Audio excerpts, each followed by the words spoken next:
Friends எல்லாருக்கும் நமஸ்காரம். Indian படம் ரிலீஸ் ஆனதுக்கப்புறம் அடுத்து ஜீன்ஸ் முதல்ல இந்த மாதிரி படம்லாம் பண்ணேன். அப்புறம் அதுக்கப்புறம் என்ன பண்ணலாம் அப்படின்னு யோசிச்சுட்டு இருக்கிற டயத்தில் டெய்லி நியூஸ் பேப்பர் பார்ப்பேன்.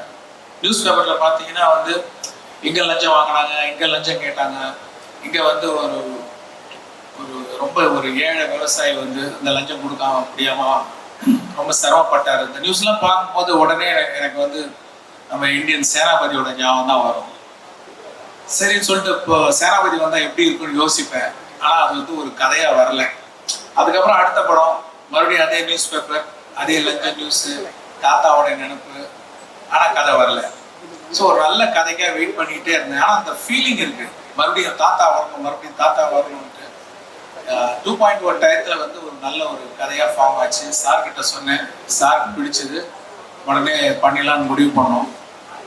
ஆக்சுவலாக அந்த பார்ட் 1ல இருக்கிற அந்த சேனாபதி கேரக்டரை எப்படி டிசைன் பண்ணோம்னா, சாருடைய photo, frontal photo, profile photo, அவங்க ஃபாதர் கமல் சாருடைய ஃபாதருடைய photo, frontal photo, profile photo, அவங்க பிரதர்ஸ் அவங்களுடைய ஃபோட்டோ, ஃப்ரண்டல், ப்ரொஃபைல், எல்லா ஃபோட்டோஸும் ஆர்ட் டைரக்டர் தோட்டா தரணி கிட்ட கொடுத்து அந்த கேரக்டர் எப்படி, எவ்வளோ கோவக்காரரு, அவர் மிலிட்ரியில் இருந்தவர், எல்லாம் எக்ஸ்பிளைன் பண்ணோடனே அதுக்கு தகுந்த மாதிரி ஒரு ஸ்கெட்ச் ஒன்று போட்டு கொடுத்தாரு.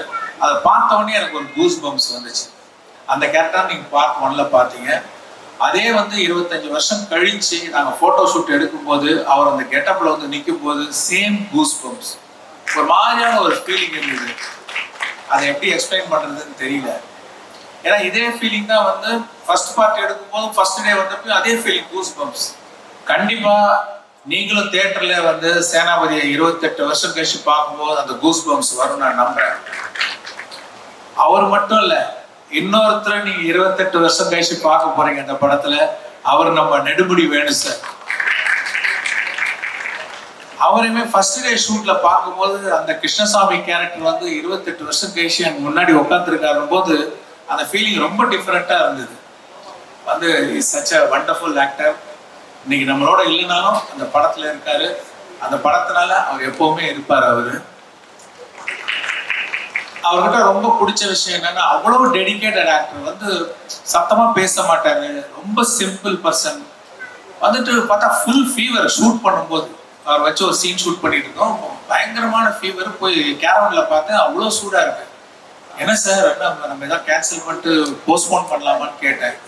இல்ல இந்த சீன் பண்ற போது ஒரு டேஸ்ட் இருக்கு, அந்த டேஸ்ட்டுக்கு முன்னாடி இந்த ஃபீவர்லாம் ஒண்ணுமே இல்லை அப்படின்னு சொல்லிட்டு நடிச்சாரு. Such a great artist.